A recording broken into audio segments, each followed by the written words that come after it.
Saludos cordiales, les transmitimos nuestra alegría por estar compartiendo con nosotros este debate en el seno de CIMAR 2022. Realmente una reunión de debate donde intentamos poner sobre la mesa la actualidad de aquellas cuestiones que afectan al mundo árabe. Tenemos hoy una mesa de excepción, es una mesa en la que estamos en diversos puntos, en diversos países, y voy a proceder a presentar a nuestros invitados e invitadas a continuación. Aquí tenemos personas que están en Londres, que están en Armenia, también tenemos otro punto en Andalucía, en Cádiz, en Santander, y personas además de diversas nacionalidades, procedencias culturales. ¿De qué vamos a hablar con nuestros invitados? Bueno, pues vamos a hablar de cómo contamos las realidades, no solamente del mundo árabe, también del mundo oriental. Vamos a expandir este ala en un momento especialmente interesante porque tenemos varios focos de los que vamos a hablar. Hablaremos de Qatar, donde ha habido un acontecimiento en desarrollo muy espectacular y que tiene importantes consecuencias en la imagen del mundo árabe, también de lo que está pasando en Irán, de lo que está sucediendo en diferentes puntos. Pero sin más dilación voy a presentarles a nuestros invitados, que más que invitados son compañeros en nuestros debates intelectuales en CIMAR. En primer lugar tenemos a Pedro Canales, él es periodista, es un referente en la cobertura de Oriente Medio, ha publicado innumerables artículos y obras que han marcado y han abierto vías de conocimiento en el mundo de la información al exterior y, como digo, ha sido una referencia no solamente para los periodistas, sino también para el mundo de la academia sobre Oriente Medio. Pedro, saludos y gracias por acompañarnos hoy. Saludos a ti, Lola, y a todos. Buenas tardes. Buenas tardes. Pedro está en Santander. Seguimos las presentaciones. Tenemos con nosotros también a Magda Maki. Buenas tardes. Buenas tardes. Ella es investigadora en Oriente Medio, filóloga, domina varias lenguas y bueno, ha sido doctoranda también en la Universidad de Cádiz y por tanto una persona con un conocimiento de las realidades que están ahora mismo marcando la actualidad en el mundo árabe. Bueno, pues vamos a pasar a... Además de saludarte y expresarte nuestra satisfacción porque estés con nosotros. A continuación saludamos a Hussein Majoubi. Saludos, Hussein. Hola. Hola a todos. Viejo conocido de CIMAR. Conectamos con él desde Londres y él es periodista y además es doctor. Tiene esa doble condición profesional y académica que le da una perspectiva amplia sobre las realidades tanto de Oriente como de Occidente. Conoce perfectamente las dos perspectivas. Está en Londres porque es una de las personas esenciales en la generación de opiniones de Al-Quds Al-Arabi, que es un medio central en el mundo árabe con un prestigio reconocido sobradamente. Gracias por acompañarnos, Hussein. Muchísimas gracias y saludos a todos. Gracias. Y finalmente tenemos con nosotros a Sanjes Grigorian. Está en Ereván, la capital de Armenia. Habla en inglés. Welcome. We are very, Gorges, we are very happy to be with you in this debate, and we hope we are going to share your point of views about the questions about the Arab world at this specific moment, not only Arab world, but also East world, where we can speak about one of your issues, Irán, for example. Estamos contando que él es un especialista además en Irán y es uno de los temas de los cuales vamos a hablar en la mesa de hoy. Bueno, pues bienvenidos a todos y a todas, y como les contaba al principio, no solo el mundo árabe, sino también el mundo oriental, en el cual también está inserto Irán, están viviendo acontecimientos relevantes, algunos de ellos trascendentes en lo que puede ser cómo vemos el mundo árabe, cómo vemos el mundo oriental y qué cosas están cambiando en medio de una crisis mundial en este año 2022, en el que cuando parecía que nos recuperábamos de una pandemia, hemos encontrado una guerra en Europa, la guerra de Ucrania, y esto ha desplazado de los medios el mundo árabe, el mundo oriental, excepto en este final de año en el que han pasado dos cosas: un mundial de fútbol con resultados y con polémicas añadidas, y también movimientos revolucionarios en Irán. Lanzo la pregunta para todos los componentes de este debate. ¿Cómo estamos construyendo los medios, los periodistas, los académicos? ¿Cómo estamos construyendo la imagen del mundo oriental? ¿Estamos reflejando cada vez más y mejor la verdad? ¿O en qué punto? ¿Qué estamos transmitiendo? Vamos a empezar, con vuestro permiso, por Pedro Canales. Adelante, Pedro. ¿Qué toma de posición tenemos en esta cuestión? ¿Cómo estamos representando ese mundo? Bueno, yo creo que toda realidad social, económica, política, toda realidad humana tiene muchas facetas para ser observada, analizada y para ponerla de relieve, para conocerla. Y es lo que está ocurriendo actualmente con el famoso Mundial de Qatar, así como la situación en Irán, el proceso de revueltas populares que podría desembocar en una revolución de sistema, tiene muchas facetas para verse. Yo de entrada diría, en relación con el Mundial de Qatar, se me ocurre que lo más importante, tal como yo lo veo, es que se está intentando generar un castigo por parte de Occidente a Qatar. Qatar como cabeza de turco, en este caso no corresponde porque el turco no es árabe, pero bueno, cabeza de turco del mundo árabe que no se ha alineado con Occidente y con Estados Unidos en la guerra de Ucrania.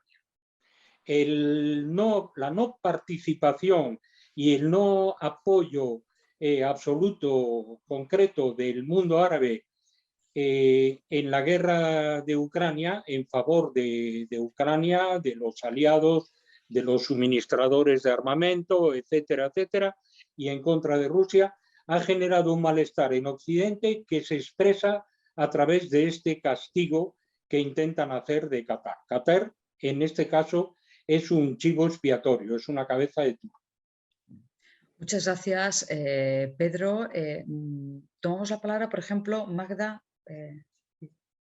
¿Qué opinión tienes sobre estas polémicas que se están levantando con motivo del Mundial de Qatar? ¿Estás en la línea de Pedro Canales? Sí, sí, no. Bueno, sí, porque yo pienso que estamos una vez más ante este caso de que las mismas violaciones y todas las críticas que van dirigidas a Qatar, como ha dicho el profesor Pedro, que por culpa de esa postura geopolítica, ¿no?, que ha tenido en el caso de la guerra de Ucrania, pues una vez más las mismas violaciones, las mismas críticas pueden ser dirigidas también a otros aliados de Occidente, pero se hacen estas críticas muy leves, puede ser a nivel periodistas, a nivel de pueblo, pero a nivel de instituciones y a nivel de gobiernos no se hacen. Entonces,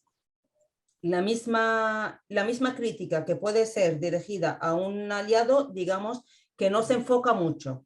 Cuando no es aliado, no se magnifica, es grande.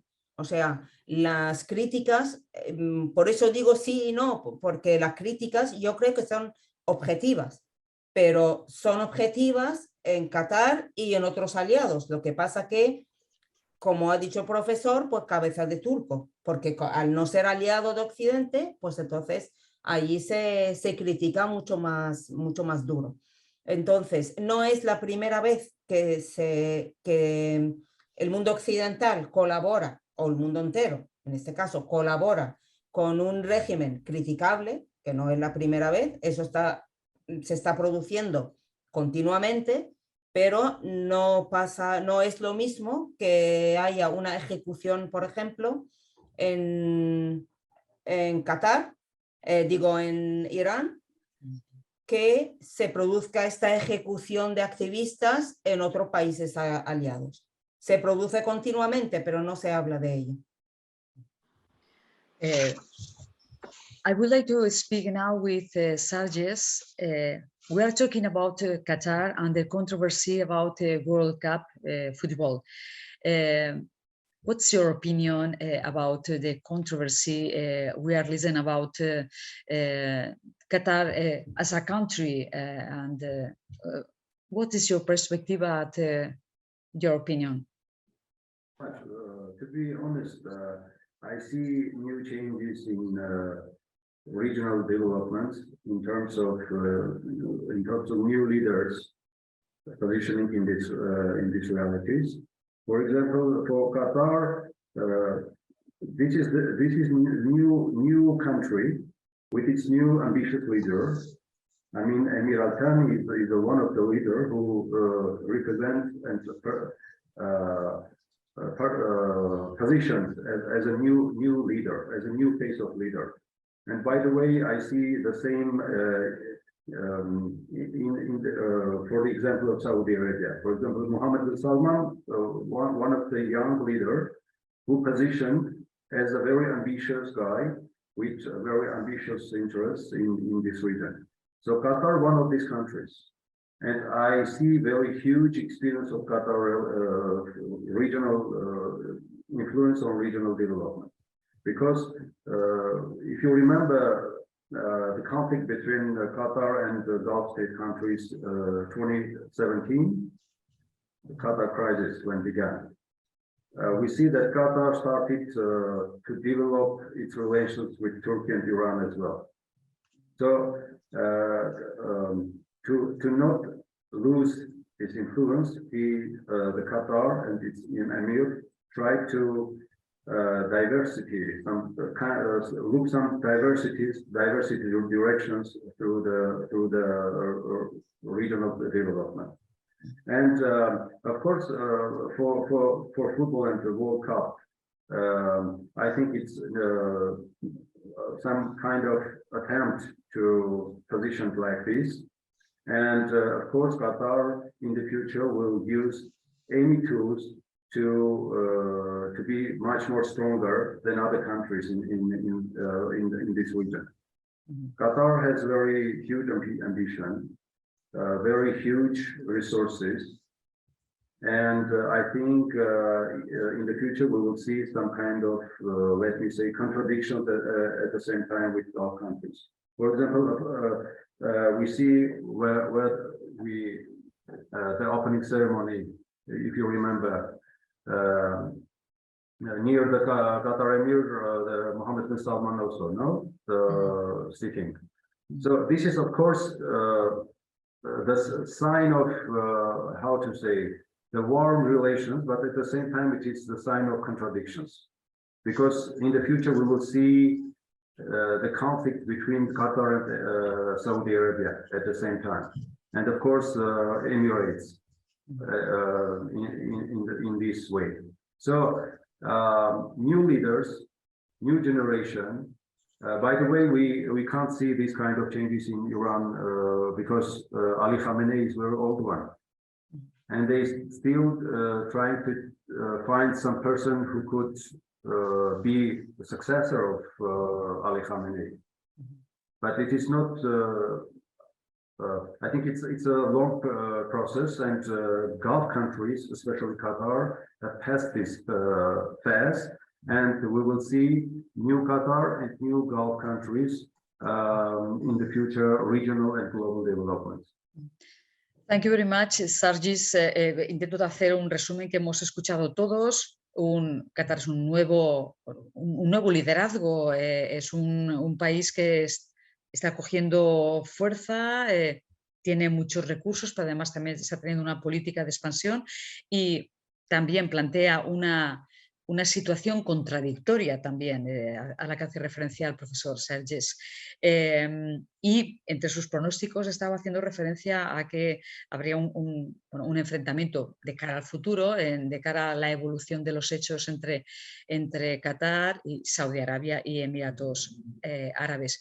De alguna manera, este mundial, más allá de la cuestión deportiva, está también como poniendo luz sobre las nuevas alianzas o las nuevas reestructuraciones de la política exterior en el mundo árabe, en parte del mundo árabe. ¿Cómo se ven desde Londres las cosas, Hussein? Justamente tú además estás en una atalaya como es Al-Quds Al-Arabi, que es un periódico que se lanza desde el mundo árabe, pero que bueno, es referencia en el mundo árabe, aunque se haga desde Londres, con dirección árabe, por cierto. ¿Cómo ves esta situación? ¿Estás en la línea de tus compañeros de mesa? Pues yo normalmente hago la construcción de Occidente para el mundo árabe, ¿no? Y por lo tanto yo suelo transmitir lo que está pasando aquí en Occidente y siempre tenemos que tratar a las noticias, es decir, cómo aborda la prensa occidental o cómo ven los gobiernos occidentales a los asuntos árabes. Por lo tanto, en esta ocasión tenemos una división muy clara, es decir, que hay una parte de Occidente que está a favor de el mundial, lo apoya y dice que esto posiblemente puede ser una oportunidad para animar a los países del Golfo a una apertura, a respetar más a los derechos humanos, a inclinarse un poco hacia la democracia, y hay otros que rechazan, ¿no? Este rechazo quizás lo podemos explicar que algunos les escapa la lectura de la historia, porque creen que se puede imponer directamente a una sociedad un ritmo de cambio tan rápido. Hombre, por supuesto que yo, por ejemplo, como todo el mundo árabe, queremos unos países democráticos, queremos el respeto de los derechos humanos, queremos la lucha contra la corrupción, pero a veces, como yo digo, y también lo he señalado en un libro sobre la primavera árabe, es decir, que cada sociedad tiene un ritmo, ¿no? Es decir, que en la cuestión, por ejemplo, de los homosexuales, que plantea un gran problema en este mundial. Una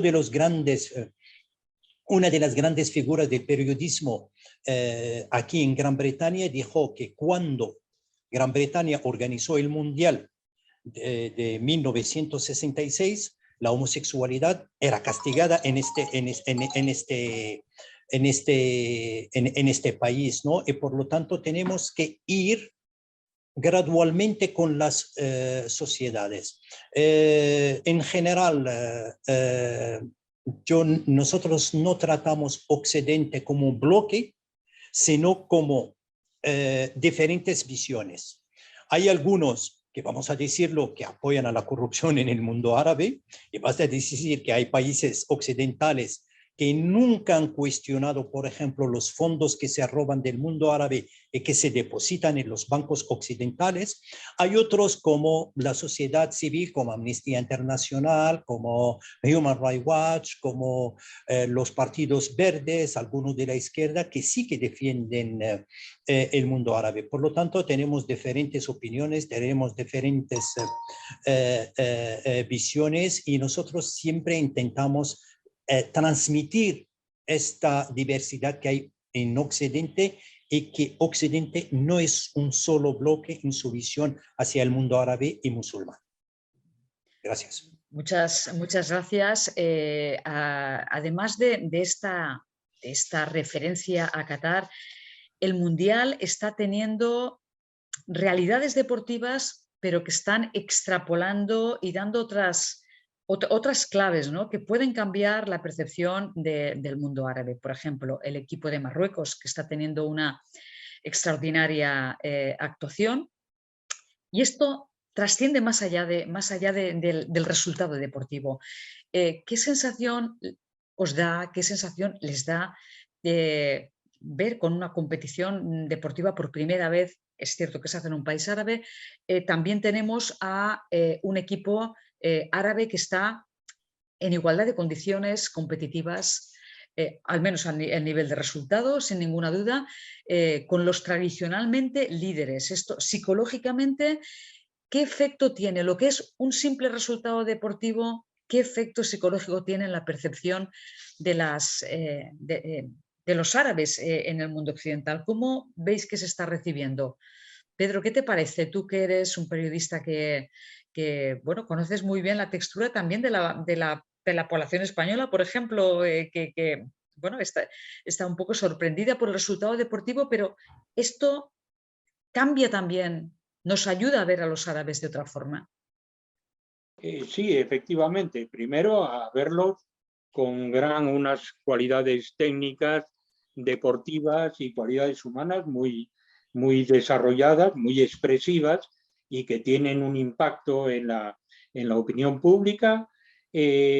Curiosamente, yo señalaría que en el caso de España, el hecho de haber sido derrotada la selección española por la selección marroquí ha dolido bastante entre la gente, no porque fuera Marruecos, es una minoría, que hay siempre una minoría extremista que todo lo quiere enfocar con una visión anti-marroquí,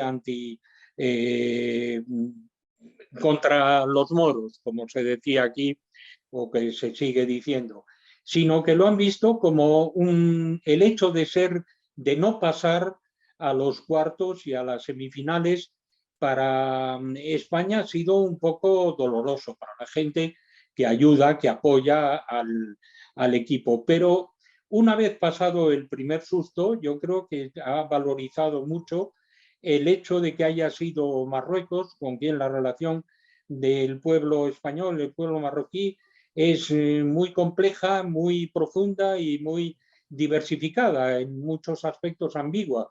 Y eso ha facilitado que la gente entienda que estamos ante una especie de descolonización del deporte. Es decir, no es la época de los años 60 y 70, la descolonización africana de África contra las metrópolis europeas, las más importantes, Francia y Gran Bretaña, pero también en cierto modo España, Portugal, Italia, pero hay una descolonización del deporte, es decir, que hay nuevas élites que se producen en los países que hasta ahora no eran ni siquiera tomados en consideración para el deporte mundial, salvo en algunos aspectos particulares, como en las Olimpiadas, los equipos africanos, que son ya tradicionalmente que ganan las carreras, pero en el resto eran equipos, países, naciones de segunda clase. Y esta vez se ha visto que son de primera clase y capaces de de dejar al margen, de dejar en la cuneta a los equipos que tradicionalmente se creían representantes del mundo deportivo. Ha sido una buena lección y yo espero y creo que al menos en España se ha tomado en gran parte. Tengo mucho más miedo con lo que pueda ocurrir con Francia. ¿Estáis de acuerdo? Sí, yo es que siempre he pensado que el deporte como el arte es una manera de acercamiento muy buena y muy positiva, sobre todo a nivel de pueblos. Entonces, es una manera de decir, existo, aquí estoy, o sea, porque antes era un poquito invisible. Entonces, como dice el profesor, que es una figura nueva que entra a competir. En cuanto al mundo árabe, yo, me he quedado un poco sorprendida de cómo los egipcios lo estaban celebrando como si fuera la selección egipcia. Entonces, sí que es un poco que tenemos un representante en el mundo, aunque sea en el deporte, pero un representante en el mundo que hace que seamos visibles, que hace que nos vean, porque no nos veían, porque sabemos todo que las selecciones árabes africanas pues solían salir de la primera clasificación y ya salían fuera del mundial. Y ahora pues tiene esa dimensión de, como digo, de existencia, de que, y a mí personalmente me ha gustado mucho. O sea, me ha gustado mucho ver esa celebración y esa identificación de, bueno, de todos los árabes con Marruecos, pero por ese sentido, por esa sensación, igual que en su día el Yo soy español, este cántico, que tenía también su papel, su influencia, su soft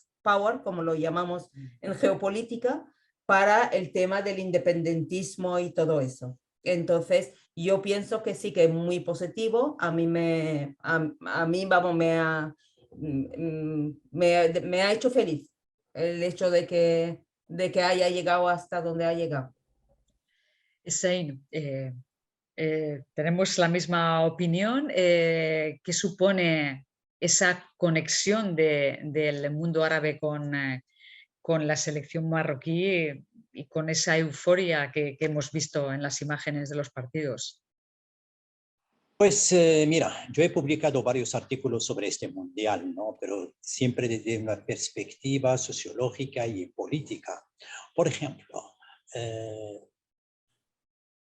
la llegada de Marruecos a semifinales es un acontecimiento histórico muy importante.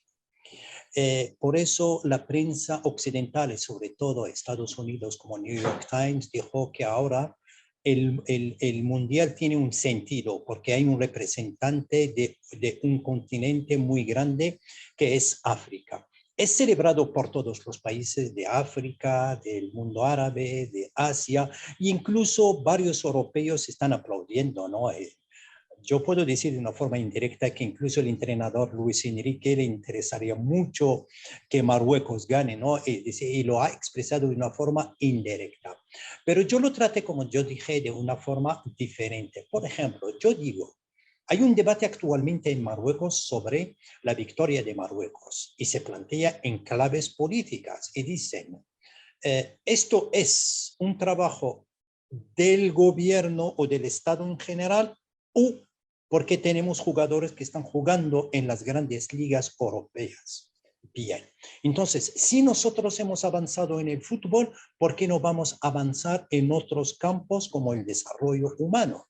Y yo he publicado el martes 13 de diciembre en Al-Quds Al-Arabi un artículo de opinión diciendo que la selección marroquí ha jugado la primera parte y está cosechando éxito. Y ahora toca al gobierno, toca al Estado de jugar la segunda parte, que es la segunda parte contra la corrupción, es decir, respetar los derechos humanos y trabajar por el desarrollo humano en Marruecos, señalando que en Argentina, la victoria de Argentina al ganar el Mundial en el 78, esto fue el preludio de una democracia que vino después de la Guerra de las Malvinas. En España, el 82, la organización del Mundial también, vamos a decir, que representó un hito histórico hacia la modernidad, hacia la incorporación europea. Y por lo tanto, yo creo que Marruecos, antes del Mundial, debe ser un Marruecos diferente después del Mundial. Gracias. Sargis, we are talking about the Moroccan team in the World Cup. We are speaking now about the consequences about the representation of not only the Moroccans, but also the Arab world. Do you think the fact we have now an African country at the same level that European and American, Latin American teams, do you think we are going to have a psychological effect in the mind of the Arabs? What is your opinion, or how do you analyze this portrait of the Moroccans as the winners, as the team winner? I would like not only in the sportive point of view, but first of all, to be honest, I'm a fan of Moroccan national team, and I think it's a good example for other Arabian countries and Arabian football team to be much more to have much more success and to work harder in order to have success in World Cup, as Moroccan team showed. And of course, it will be some kind of psychological issue, which will have huge impact on MENA region in North Africa and the Middle East, of course. I think that Morocco is well, how to say, he's a winner. The country and his football team already is a winner because of a very huge success in this Mundial. But if you don't mind, I will mention some very interesting thing about Mundial and about the development and some issues related to the Middle East, because I remember when Turkey's President Erdogan announces that he would start to other operation in the north of Syria, if you remember. But I think the Mundial was the reason that he decided to not start it now. And I think it's also the very huge influence of Qatar into the Turkish policy as well. So, of course, football is, as many famous players said, joins the world, and at the same time, we see that it influences on some part of the policy and the regional policy, global policy, and we are witnesses such kind of picture of Mundial and regional and global geopolitics as well. But again, I'm a fan of Moroccan team, and I wish them success, and I will be on their side. We will go in some minutes to Iran, because your specialty. But before, I would like to explain. Bueno, voy a sintetizar a grandes rasgos. El profesor Serge ha destacado, bueno, pues que también el Mundial marca los tiempos. En otras ocasiones ha puesto el ejemplo de cuando Erdogan, el presidente turco, ha anunciado una operación en el norte de Siria, y el hecho de las celebraciones del Mundial modificaron la decisión a ese nivel. No quería dejar de hablar de Qatar sin mencionar, volviendo a los marroquíes, un hecho que creo que ha sido importante en la representación mediática. Los marroquíes, bueno, Marruecos ha firmado relativamente recientemente un acuerdo con Israel, pero los jugadores marroquíes han sacado la bandera de Palestina, y esto ha sido una imagen reproducida en todo el mundo, y que de alguna forma, en un momento en que Palestina no tiene la atención mediática, a pesar de que desde en los últimos 18 años puede ser que estemos asistiendo al peor momento en tensión y desde luego en pérdidas de vidas humanas, pero ha causado una conmoción enorme esa representación de los jugadores marroquíes, a pesar del compromiso de su país, exhibiendo la bandera palestina. ¿Qué significado le dan a esta imagen y de qué lectura se ha hecho en el mundo árabe? Vamos a cambiar el sentido de las intervenciones y vamos a empezar por el profesor Mahjoubi ahora, para ver desde Londres cómo se ha visto esa imagen un poco inesperada, y que desde luego no se hubiera producido con otro equipo de fútbol, por lo menos en los tradicionales europeos o latinoamericanos. Pues efectivamente, normalmente la selección marroquí, cuando juega, sobre todo en citas internacionales como el Mundial, como la Copa de África, no suele sacar las banderas de otras naciones, ¿no? Pero esta vez sí, es decir, que algunos jugadores han sacado la bandera de Palestina, y incluso hay una foto tan famosa que está... Sí, que fue publicada por parte de varios medios internacionales con la bandera palestina. Y por lo tanto, la prensa internacional dice que hay 33 países participando en el Mundial, o hay 33 banderas, la 33 es la Palestina. Pues yo lo veo normal. ¿Por qué? Porque hay muchos marroquíes que están en contra de los acuerdos Abraham que firmó Marruecos justamente hace 2 años, el 10 de diciembre del 2020. Y hemos visto que la selección marroquí también hay algunos jugadores que estaban sacando la bandera el 10 de diciembre, es decir, en la misma fecha, pero 2 años después. El público marroquí pues, también tenía las banderas de Palestina y cantando también a favor de Palestina. Quizás este aspecto, vamos a decir, llevó a otro, no voy a decir a otros pueblos, sino quizás este aspecto dio más popularidad a la selección marroquí en el mundo islámico y en el mundo árabe y también en toda África.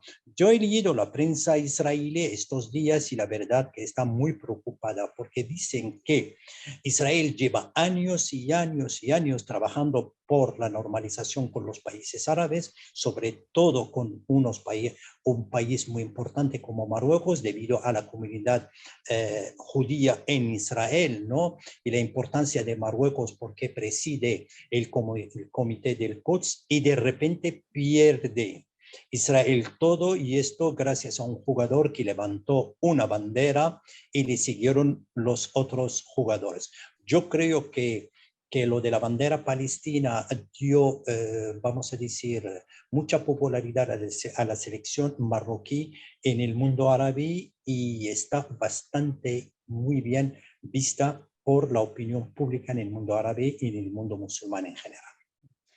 Magda, ¿cómo has vivido esa representación y esa Yo escena? lo he percibido como una crítica política, o sea, una crítica a los gobiernos. Vosotros habéis dejado de hablar de la causa palestina, habéis dejado a los palestinos abandonados, o sea, sin apoyo, llevamos años que, sobre todo después de la primavera árabe, que la causa palestina está olvidada después de 2 décadas casi que estaba muy viva en todos los debates políticos.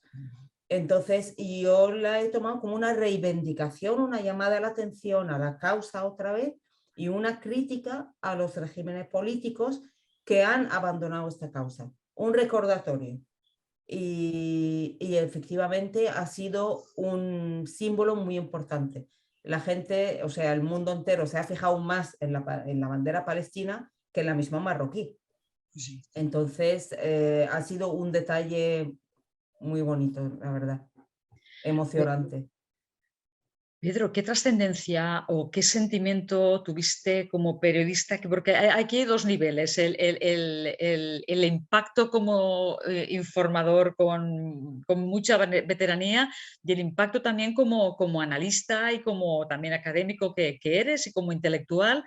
¿Qué impacto te hizo ver esa imagen y cómo analizas las consecuencias sociales y políticas? Bueno, ahí en el tema de las banderas, que es un tema importante, yo primero señalaría que en las gradas había desde luego un mar de banderas marroquíes, había unas cuantas y a menudo se focalizaron banderas argelinas, alguna bandera de Túnez, y que todas ellas estaban juntas, y no estaban separados los que iban detrás de una bandera y los que iban detrás de otra. Había una unidad que no está realizada, una unidad a la cual se aspira, una unidad de África del Norte, una unidad del Magreb. Pero en el caso de la bandera palestina es que es la única bandera que une a todos. Sí, no hay una bandera común como en Europa, la bandera de la Unión Europea con las estrellas. No, es que en el mundo árabe, en el mundo musulmán, por ampliarlo más que el mundo árabe, porque árabes son 400 millones y musulmán son 1.200 o 1.300 millones de practicantes o de creyentes, no hay una bandera que unifica a todos. Y en este caso, la bandera palestina une a todos. Es algo que representa la identidad.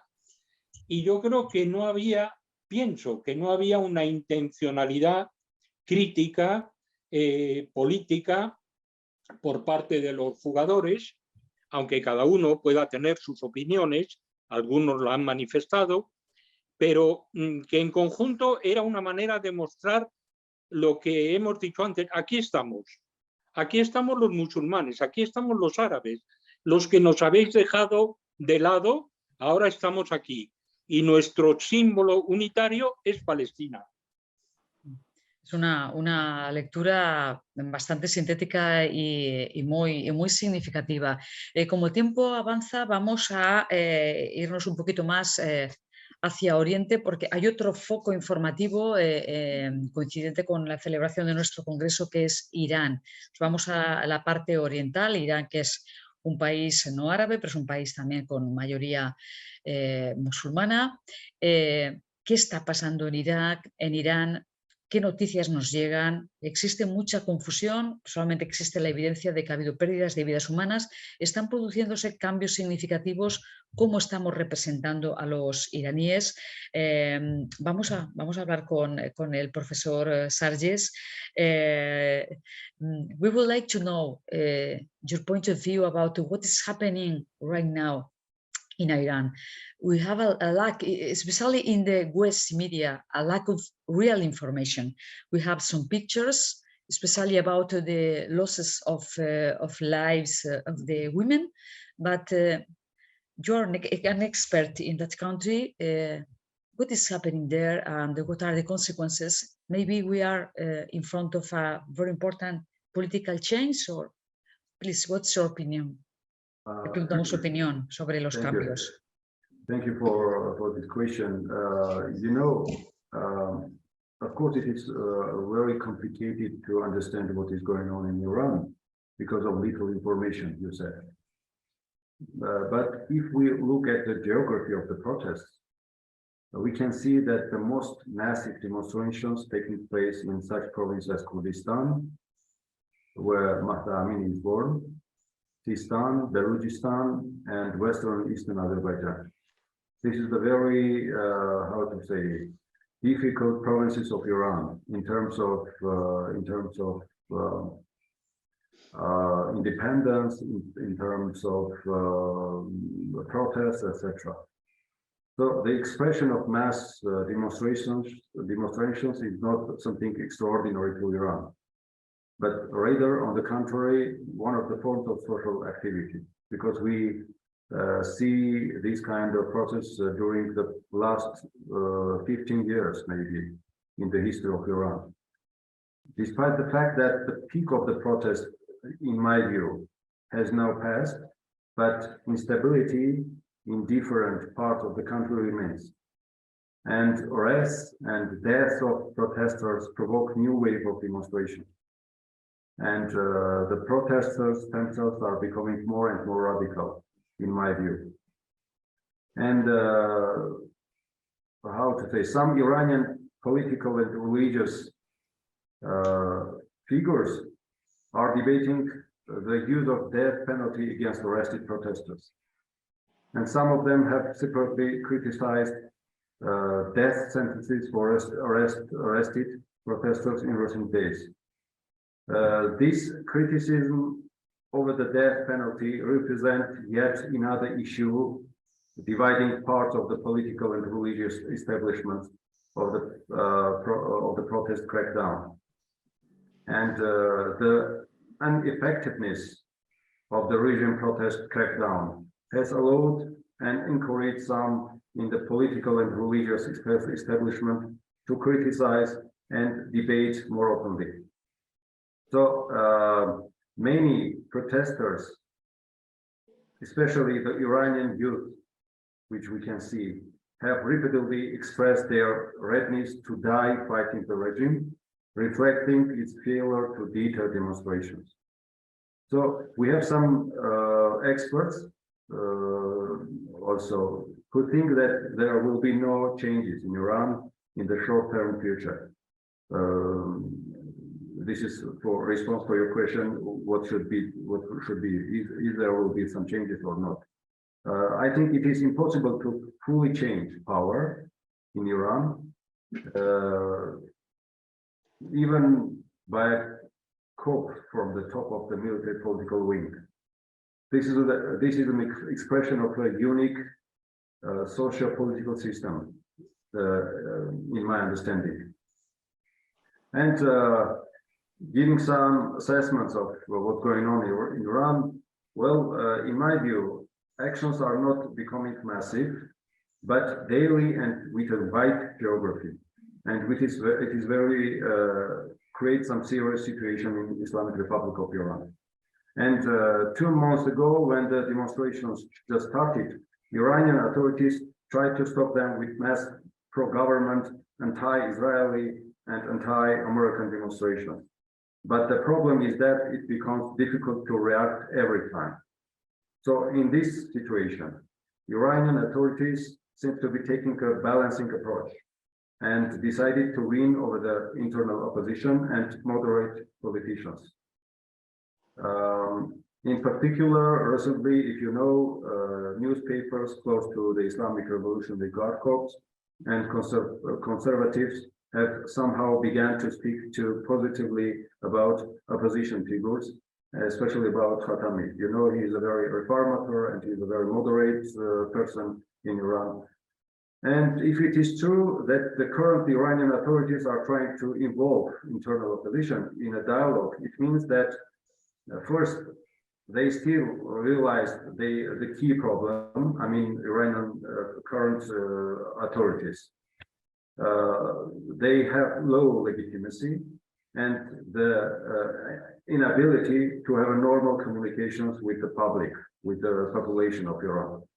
The second, they are trying to fill the vacuum of communication with the progressive and liberal part of the society. Third, the situation becomes very serious for the leadership of Iran if they are ready to make such concessions. And this shows the very split of the elites in the diversity of the authorities' approaches to the current crisis. Elite groups are still confused by what is happening and are trying to find different options for resolving this situation. So just to sum up, the protest will continue, of course. They will affect the prestige of Iran. The authorities led by the religious figures are not ready to make concessions, which will weaken their positions. I think situational solutions will be found, one of which could be the intensification of contacts with the opposition, but it will not provide a final solution, in my view. And depending on the circumstances, it will be clear how long these protests will last. And of course, many things will depend on how far internal and external players will go in their scenarios and how prepared Iran is to face these scenarios.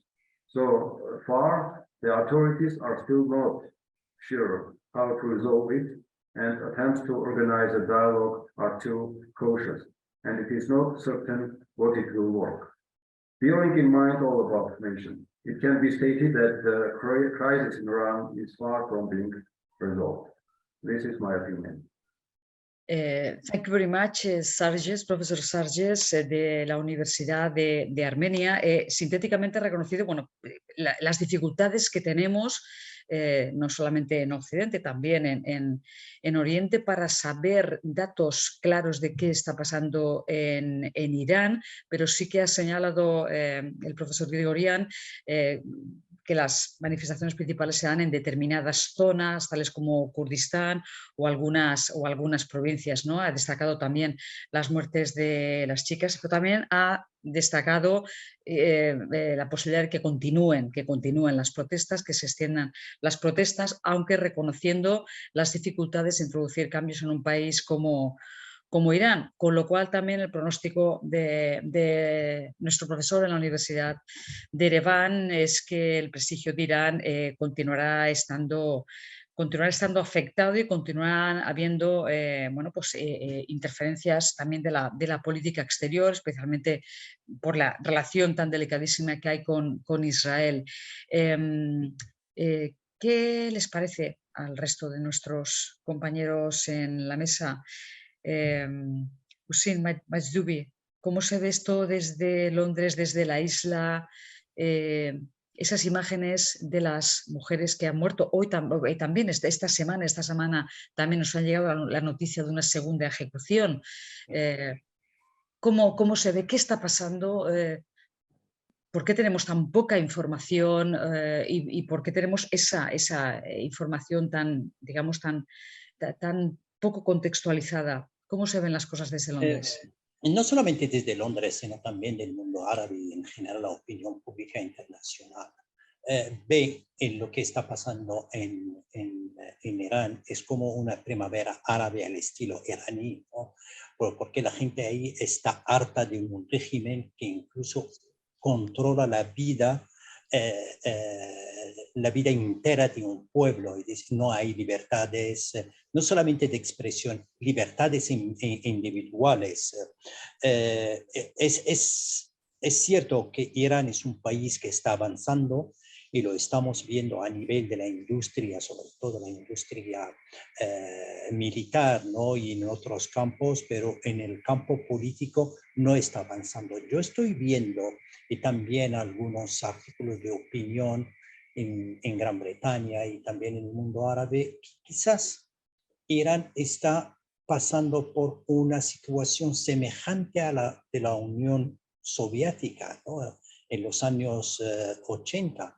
Es decir, un país que nosotros lo estamos viendo desde fuera, un país fuerte, un país que está avanzando, un país que tiene una industria fuerte en todos los, bueno, no en todos los campos, pero en gran parte es un país relativamente fuerte, pero por dentro es un país flojo, por la sencilla razón porque la sociedad está perdiendo fe en este régimen que controla las libertades individuales y la libertad en general en el país. Yo creo que lo que está pasando en Irán está siguiendo, porque si por ejemplo alguien quiere interesarse, pues hay algunas páginas en Telegram, hay algunas páginas en WhatsApp que están informando. Pues las protestas siguen. Las protestas no solamente en las universidades de las grandes ciudades, pero también en los pueblos. Por lo tanto, el régimen actualmente quiere, a pesar de la ejecución de dos activistas, quiere calmar un poco el pueblo, quitando esta policía del moral y tal, y está prometiendo con más reformas. Yo creo que el régimen no va a caer, pero está en una situación bastante difícil y las protestas van a seguir. Estamos viviendo una primavera árabe, pero al estilo iraní. Magda. Sí, estoy de acuerdo. Es muy difícil que el régimen caiga en Irán. Esto es verdad porque también son muchos años de adoctrinamiento de la población. Entonces hay, por un lado, hay protestas políticas y contra la policía de la moral, pero hay un terreno, digamos, de ideas y de compartido también con la gente que es religiosa y lo digo porque lo miro un poquito como en Egipto.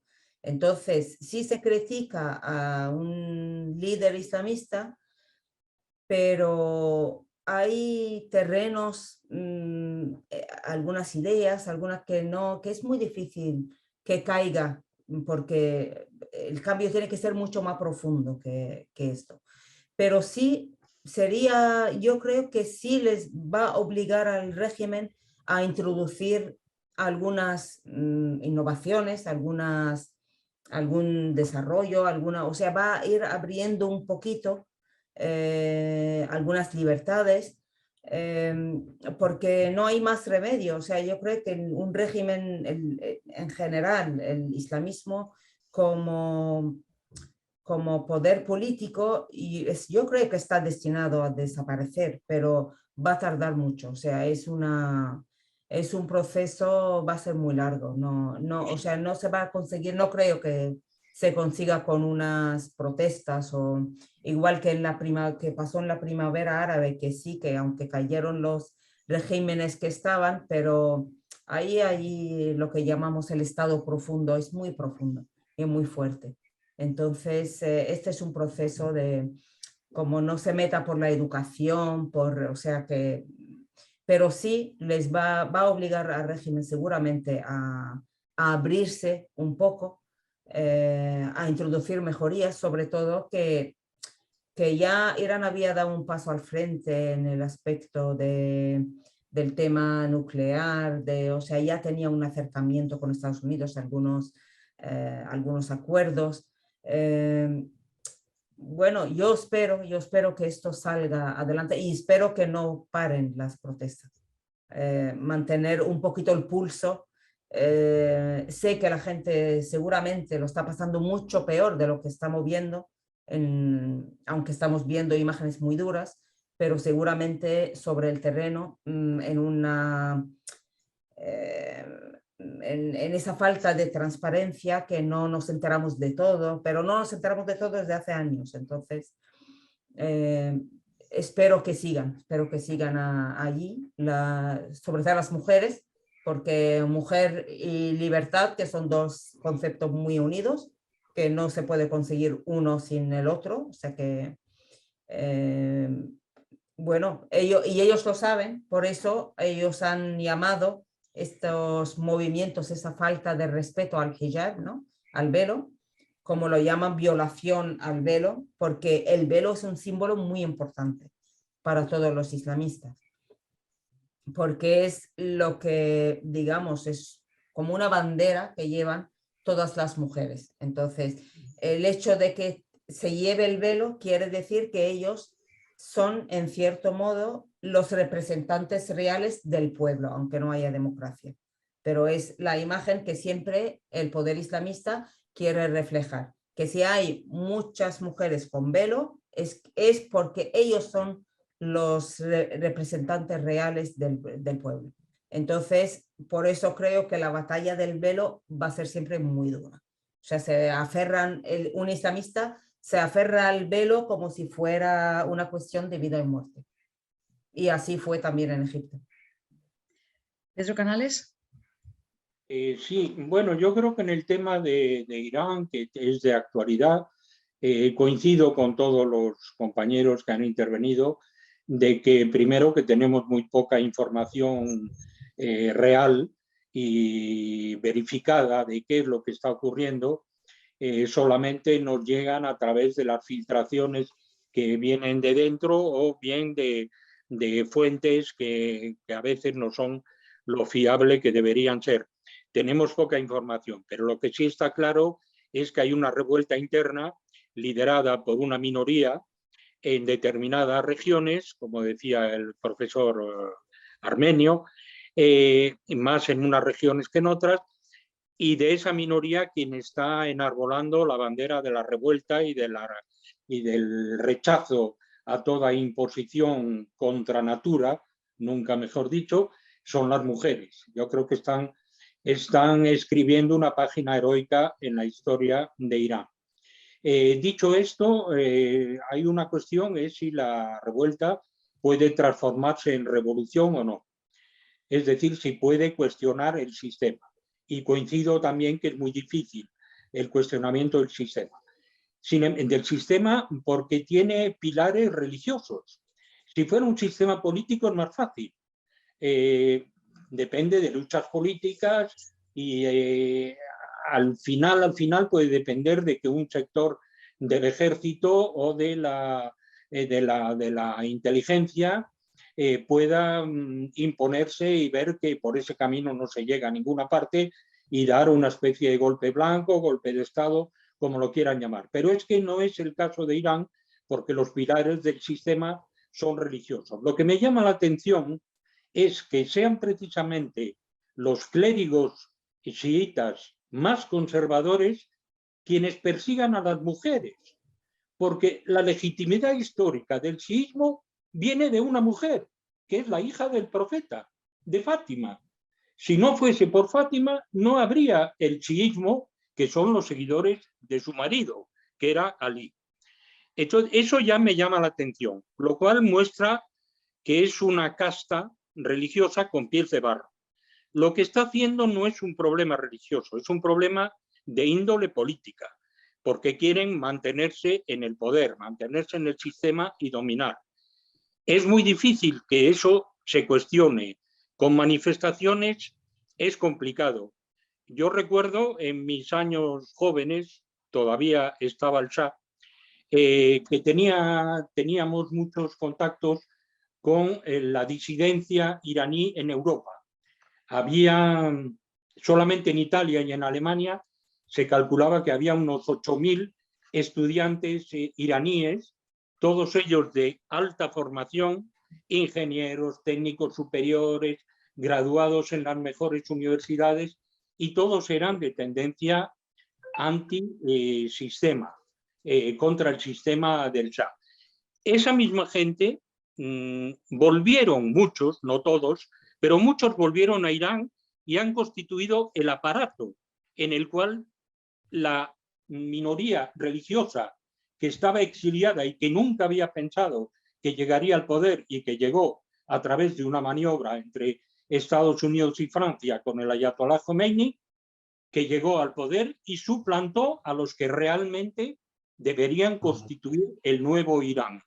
Pero esa gente se quedó en Irán y está en Irán. Y por eso, en gran parte, creo, Irán tiene un desarrollo tecnológico, económico, científico muy elevado. Si hubiera, espero que no lo haya, pero si hubiera una guerra que implica a Irán, no sería el caso de Ucrania. Ucrania depende de los suministros militares occidentales para enfrentarse a la invasión de Rusia. Irán tiene suministros propios, tiene su propia industria, su propia fuerza. Tan es así que eso le hace un sistema bastante más sólido para poder cuestionarse desde el interior. Lo único que me gustaría es que no continúe la sangría y que no sigamos viendo las ejecuciones, las muertes. Pero lo que están haciendo esta minoría que actúa en Irán, sobre todo las mujeres, es una página histórica memorable. Muchas gracias, Pedro Canales. Estamos ya en la recta final de nuestro debate y voy a pedir una breve opinión para cerrar a todos nuestros invitados. We are near of close our debate and we are going to ask for a little brief about your opinion about what is going to happen in the future about the relations between West and East inside the context of these turbulences in the world with the Ukrainian war and these new leaderships around the world. Estamos preguntando una pequeña opinión para cerrar nuestro debate sobre qué perspectivas de futuro tenemos sobre la relación entre este Occidente y el mundo árabe y el mundo oriental en general, entre Oriente y Occidente, y también con este surgimiento de nuevos liderazgos en el mundo árabe también, hacia dónde vamos. El periodismo, los medios de comunicación, vamos a ser capaces de ampliar conocimiento o a corto o medio plazo vamos a seguir teniendo caminos de incomprensión. We are going to begin with you, Professor Grigorian. What is your final speech in order to give your opinion about what is going to happen in the next? Do you think we are going to have a better communication between East and West? What is going to happen about this new leadership in the Arab world? Yeah.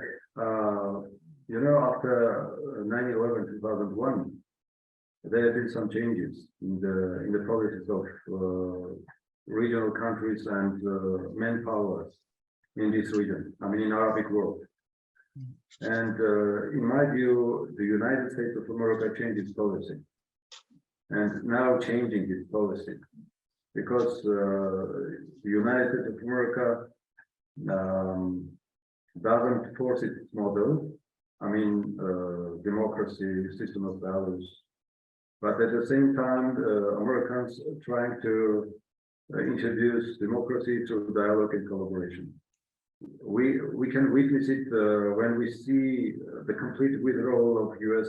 military forces from Afghanistan in summer 2021, because we see new phase of geopolitical transformations of the Middle East, MENA region, MENA region as global, and I see some bridges and some communication infrastructure built to cooperation, because nowadays we live in after American Middle East countries, Middle East region, because United States of America started to play the role of not so much spent time and resources in the Middle East. They concentrate their policy toward China. And this is the region which is situated in the middle of China. I mean, in the middle, United States of America, between the United States of America and China. That's why America decided to play not so much active role in MENA region.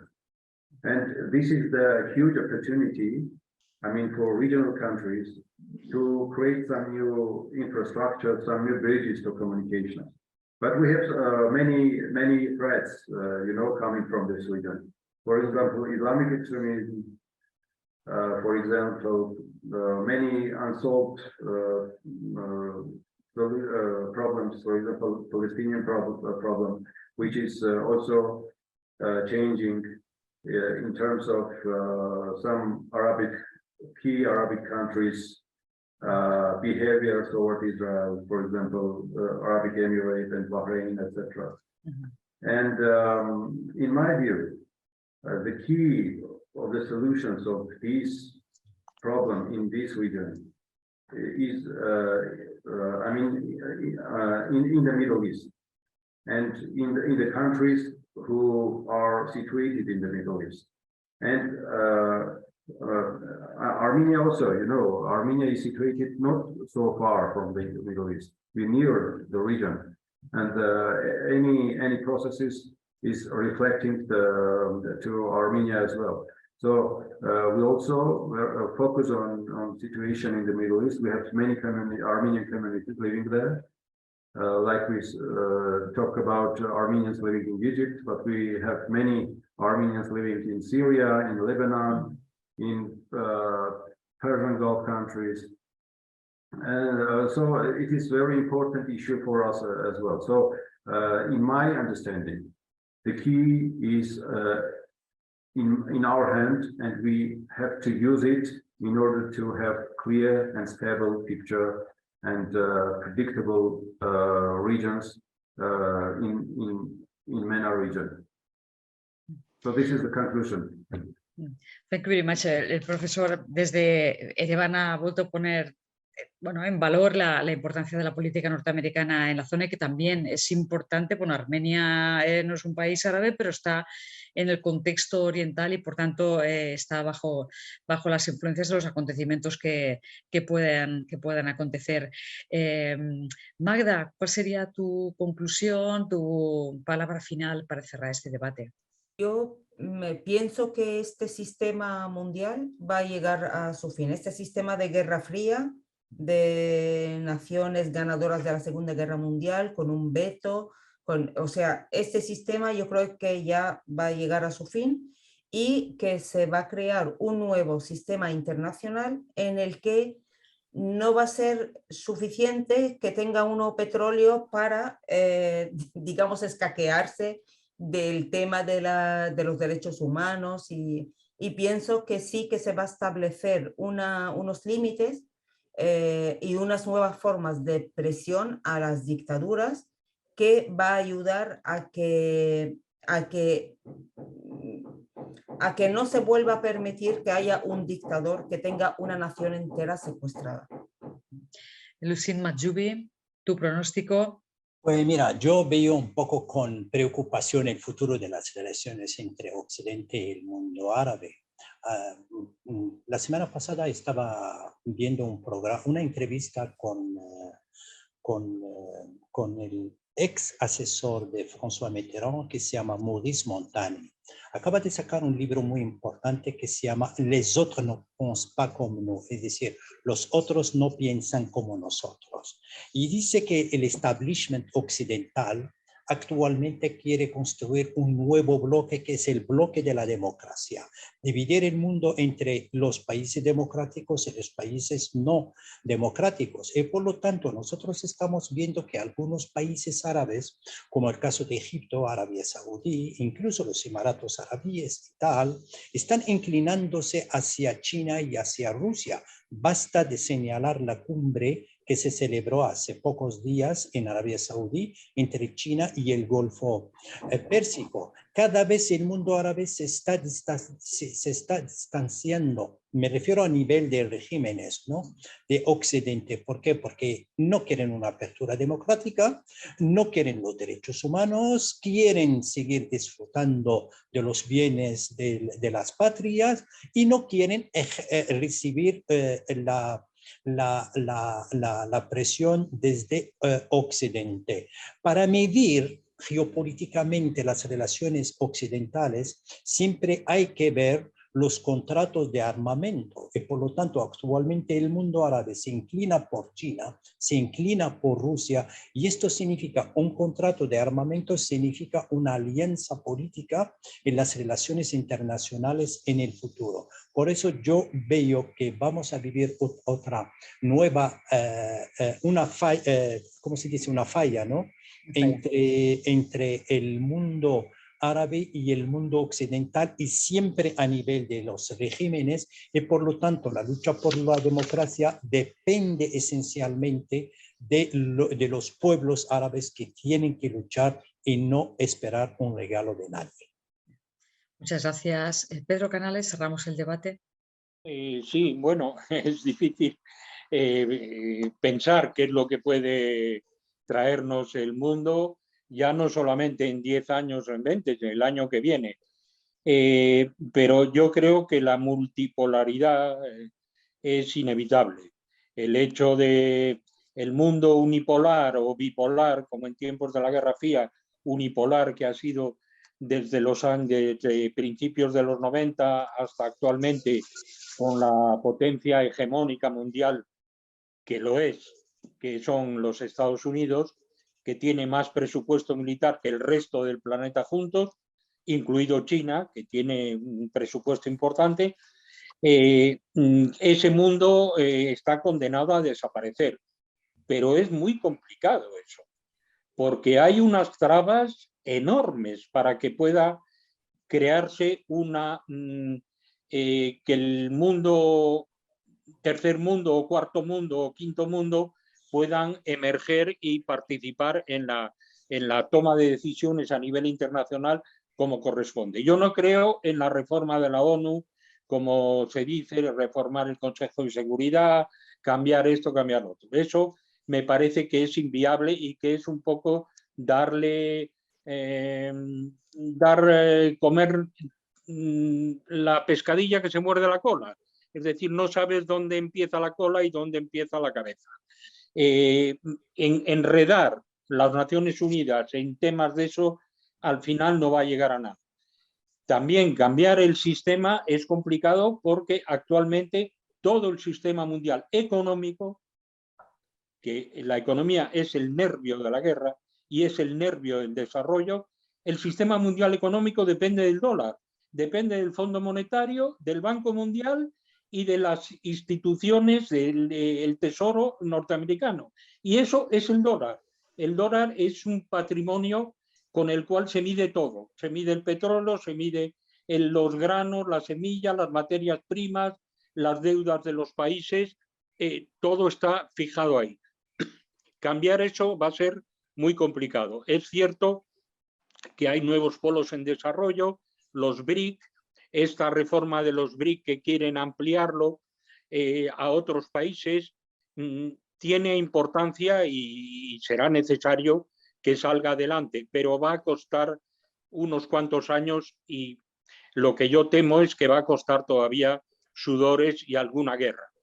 Y alguna guerra no en Asia, no en América Latina, a pesar de la situación de estos días bastante complicada en Perú, sino en el mundo árabe y en África. África es un continente muy inestable porque depende en gran medida, en enorme medida, de dictadores y de regímenes muy elitistas, que son familiares, que son unos cuantos que manejan el poder. Y eso puede conducir a guerras importantes en las que se impliquen también las potencias internacionales y estaríamos frente a un nuevo desastre de consecuencias bastante incalculables. Bueno, pues muchísimas gracias, Pedro Canales, por estas reflexiones que esperemos que en fin, se concreten en caminos constructivos. Gracias también, Magda Maki. Gracias, Hussein Majdoubi. Thank you very much, Professor Sargis Grigorian from Erevan. Gracias a todos. Esperemos también que la paz, el entendimiento de la cultura y sobre todo la palabra, como ha sido a lo largo de hoy, imperen y que cada día nos conozcamos mejor los unos a los otros y sepamos crear caminos de entendimiento y que la comunicación, el periodismo, la información sea argamasa de construcción y no de destrucción y de manipulación. Desde CIMAR, muchísimas gracias por haber participado desinteresadamente en este momento de reflexión y les invitamos a todos ustedes a seguir con interés las ponencias de nuestro congreso. Muchas gracias.